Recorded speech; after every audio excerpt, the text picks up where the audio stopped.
খাস? হ্যাঁ কি রে খাস না কেন? তুই আর কোনদিন সিগারেট খাবি? আর কোনদিন খাবি?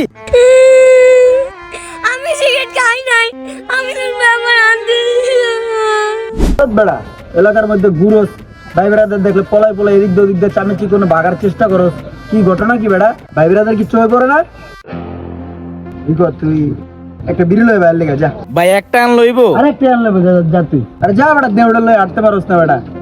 আজকে কুতু কুতু আসস যায় শনিবার। আমার দিছে সিগারেট আনতে। এই দাঁড়া, সারাদিন রাস্তা রাস্তা করস, হ্যাঁ? বাপের হোটেলে খাস, মার হোটেলে ঘুমাস, ঠিক মতো বড় লাউডাও করস না। যা একটা সিগারেট লইয়া যা।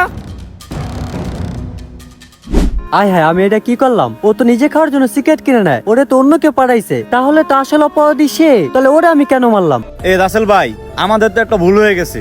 বাচ্চাটা আসলে নিজে খাওয়ার জন্য সিগারেট কিনে নাই, আসলে আমরা ওরে ভুল বুঝছি। শুধু শুধু ওই মাইর খাইলো। আসল অপরাধী তো সে, যে ওদের টাকা দিয়েছে সিগারেট কেনার জন্য, সিগারেট কিনতে উৎসাহিত করছে। সে হইলো ওই আমিনুল, যে এই ছোট বাচ্চাটা দিয়ে সিগারেট কিনাইছে, সিগারেট কেনার জন্য দোকানে পাঠাইছে। আসল শাস্তি যদি দিতে হয় তাহলে ওকে দেওয়া উচিত। কেন ওদের সিগারেট কিনতে টাকা দিল? আসলে তো শিক্ষা দিলে দিত আমিনুল রে, কারণ ও কেন ওর দোকানে পাঠাইলো, ওর পাইলে ওর শেষ মুদরা। থাক ভাইয়া, তুমি কিছু মনে করো না, আমরা ভুল বুঝতে পারছি, বুঝছো ভাইয়া? থাক।